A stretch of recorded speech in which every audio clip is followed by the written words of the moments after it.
Hey guys, Ken here with Tags Canine in North Las Vegas, Nevada here.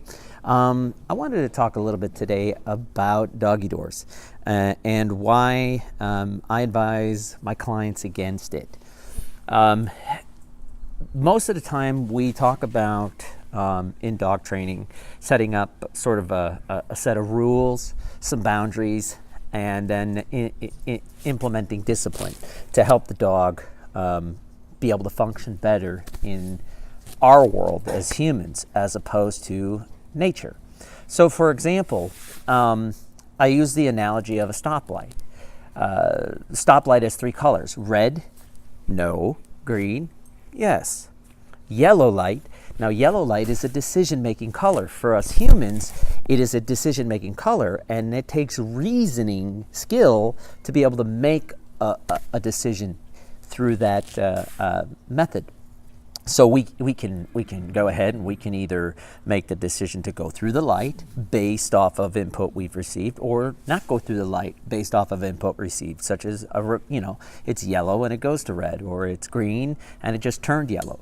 But we're able to make a decision based off of input coming in, and it takes reason to make those decisions. When it comes to dogs are I like to use the number of the 98% 2% ratio. While it's much more defined than that, 98% of the dog is instinctual, meaning it is that genetic makeup of a gray wolf or a wolf. And so that is wild and instinctual. They make those decisions based off of instinct. The other decision-making skill that dogs make are based off of conditioning or muscles. So, things like sit or commands. Those are just practiced, conditioned responses. And so when we start looking at doggy doors, what doggy doors do, besides providing a weak spot of security within your home, moreover, it doesn't set a boundary for the dog. So every time the dog hears somebody knocking at the front door, or hears a noise, or hears a truck running down the street, the dog immediately blows out the back door through the doggy door.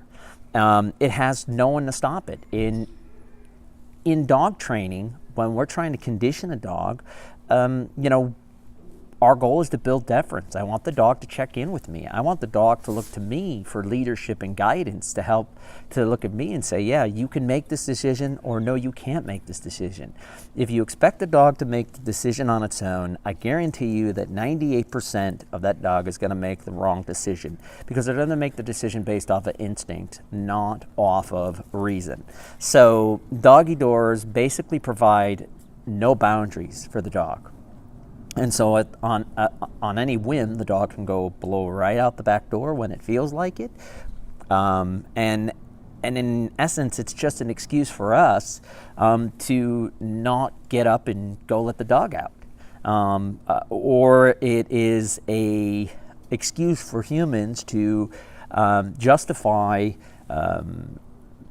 locking dogs up for the day. They feel that it gives the dog freedom to roam.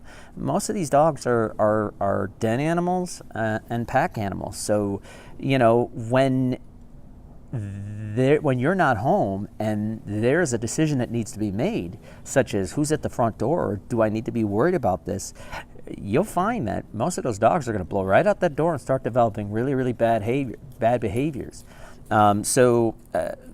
I find that a lot of my dogs that have boundary issues, that are easily distractible, that have developed bad behaviors, such as reactivity, jumping and lunging, all those things, all those behaviors are practiced and manifested and rehearsed over and over again every time the dog blows through that dog door.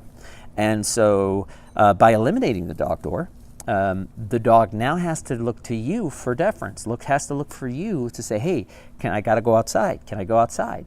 Well, if the dog checks in with you, you can make the smart decision, and you can help the dog make the right decision. So my advice to you guys, from a security standpoint and from a dog's overall psychological standpoint, I find that doggy doors tend to be more of a hindrance to successful results with dog training, and actually exacerbate more of the behaviors than are really necessary. So have any questions, feel free to give me a call or look us up online. My number is 702-497-4062. That's 702-497-4062. Or feel free to message me on that number or look us up online at tagscanine.com. Thanks.